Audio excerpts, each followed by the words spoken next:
Last night, Ricky Gervais gave a scathing monologue tearing down Hollywood liberal elites. I recorded a segment on it earlier this morning where I made a few statements which are now being proven to be at least slightly wrong. I say slightly because I want to adjust. Let me put it this way. Ricky Gervais goes after these Hollywood elites. It's a major trending subject. The video's going viral. However, my assumption was that ratings would be better. The ratings would do really, really well. People would hear this message, and that would trigger Hollywood and the media into recognizing what Ricky Gervais was saying is profitable, and they should continue with it. I'm losing my voice, sorry. And that other people in Hollywood would start to essentially turn around from the woke far left nonsense and start saying, hey, I can be edgy and crazy too. Well, the Washington Post writes this story. At the Golden Globes, Gervais' sharpest barb poked Hollywood's piety. Nobody cared. Technically, this is true. I say technically, because nobody cared is a hyperbolic statement. When Ricky Gervais opened up saying, don't be political, blah, blah, blah, a lot of people just shrugged and then got political anyway. But it certainly mattered to a lot of people who feel disenfranchised by Hollywood and by the media. Moderate individuals like myself, conservatives, obviously, feel like they're not represented by Hollywood. In fact, they're shamed and shunned by them and insulted by them. So Ricky Gervais certainly said things that people care about. When the Washington Post says nobody cared, it's because they're talking about the Hollywood liberal elites. You know, this story's from last night. But what he's basically saying is that they view everyone as their elite clique of lefty, politicos, right? They don't care about what conservatives think, even though conservatives loved it. They don't care about what freedom-minded individuals and the politically homeless think because we're not part of their clique. So when he says nobody cared, he's saying, yes, among Hollywood's elite, they didn't care. They're going to do whatever they want.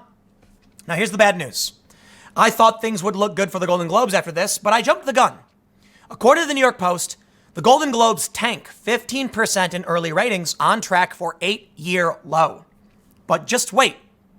Ricky Gervais still did the right thing. Let's read this and I'll explain. New York Post reports, not even the spectacle of witnessing Hollywood's elite take a tongue lashing from host Ricky Gervais was enough to save the Golden Globes telecast.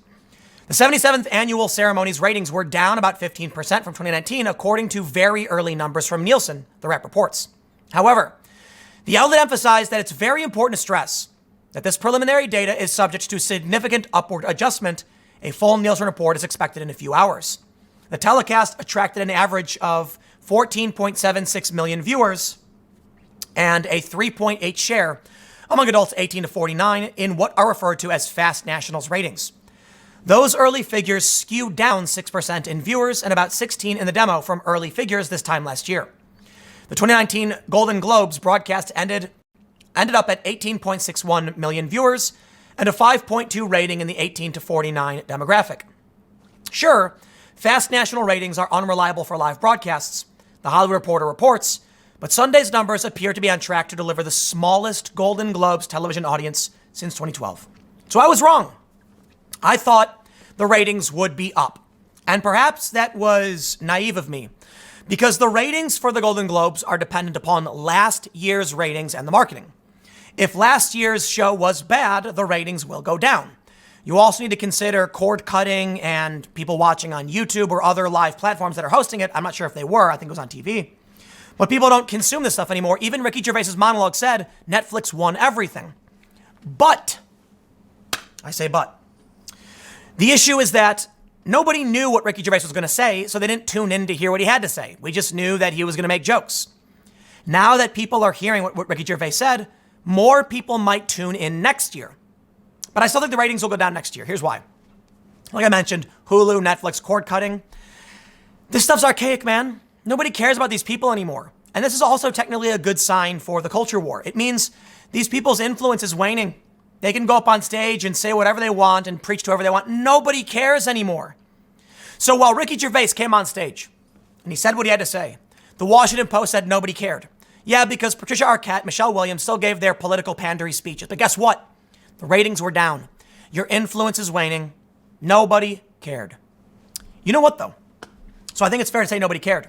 I also think it's fair to point this out. This is the current Ricky Gervais monologue video on YouTube.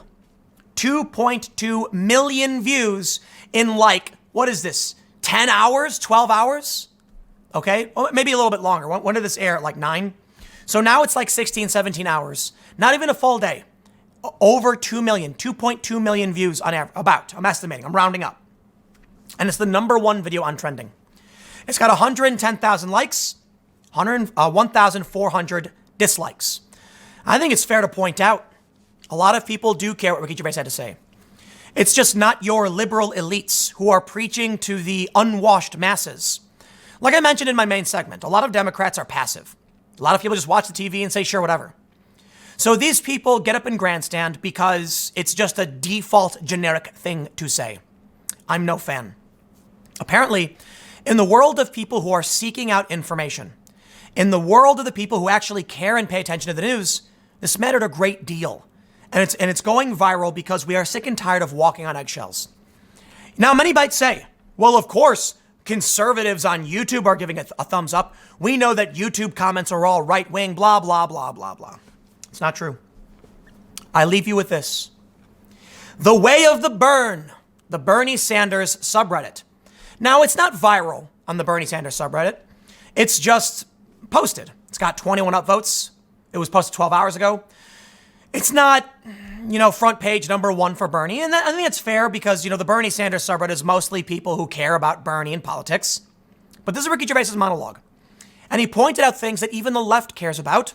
And tearing down the elites is something Bernie fans care about too. I think what we're seeing is the ivory towers collapse. Bernie Sanders supporters do, whether anyone wants to believe it or not, overlap just a bit with Trump supporters in the populist area. Bernie Sanders and Trump said a lot of similar things in 2016. And now we can see that the Bernie Sanders fans who engage with this are fans. So one person saying, thanks for calling out Apple sweatshops. He says, I also like the if ISIS started a streaming service, you'd call your agent. All those prepared speeches and they got pre-roasted. They actually let him do it. Brilliant. Terrific monologue. Love the audience shots of boomer Tom Hanks looking appalled. Seriously. Amazing. Somebody on apparently, they cut a lot out between what they posted online and what was shown live, according to some people on Twitter. There was a lot of nervous laughter. The waning days of the glorious empire. Fiddling while the world burns. I'm stoked to see that left, right, whatever. We're all coming together to poke at the Hollywood liberal elites. I'll tell you this, man. The Republican Party is very different today. A lot of never Trumpers are people who want their old school Republican Party back. Donald Trump woke up places and people in this country that normally don't vote. He brought them into the Republican Party, and this shocked the delicate sensibilities of old school Republicans. He changed it. Bernie Sanders was doing something similar for the Democrats, but the Democrats cheated and pushed him out. Right now, we can see the populists, be it left or right, ain't having it with the elitists. And Ricky Gervais, though he is a Hollywood liberal elite, took a swipe. And a lot of people who are sitting at the bottom loved it. So while the Washington Post, inside the ivory tower, along with these uber limousine liberal elites, can say, nobody cared. Look down. Look outside your ivory tower and look to the ground. And what will you see? Left to right. The people on the ground, the peasant revolt, is watching. And they're happy that it's happening. It's finally time for these people who pretend to care to get knocked down a peg or two. So thank you, Ricky Gervais, the hero we need. So perhaps the ratings weren't what we wanted them to be. Perhaps he couldn't stoke the flames and get people to watch. But I think it's important to point out my mistake. It's not so much about Ricky's show tonight. It's about the fact that after the show, his monologue goes viral.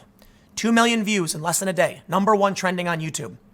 Because who cares about the Golden Globes and the political grandstanding of these Hollywood liberal elites? We care about what Ricky had to say, and we want to watch him deliver this scathing tongue lashing to their faces. And that's what matters. And that's what goes viral. So perhaps people might market off this. I don't want to say I was completely wrong in my first segment. While I was wrong about the numbers, I think people will still see this and say, I can be edgy too. There's money to be made here. Let's do this. So they're looking at Ricky Gervais and they're seeing, man, I'd love to get 2 million views on a video in less than a day. I don't. I get 100,000. I'm happy. I'm glad you guys watch. but I'm no Ricky Gervais. But I'd sure love to be. And I'm sure that's what many, many people are thinking. How can I get the spotlight like that? How can I build up a massive following and be respected by so many people? How can I have the people cheering me on to empower my brand? Now, they do it for the wrong reasons, but so what? They'll do it for the money. But all that matters is that they do. So I'm going to lose my voice. Again, I'll wrap up here. Stick around. I got a couple more segments coming up for you in a few minutes, and I will see you all shortly.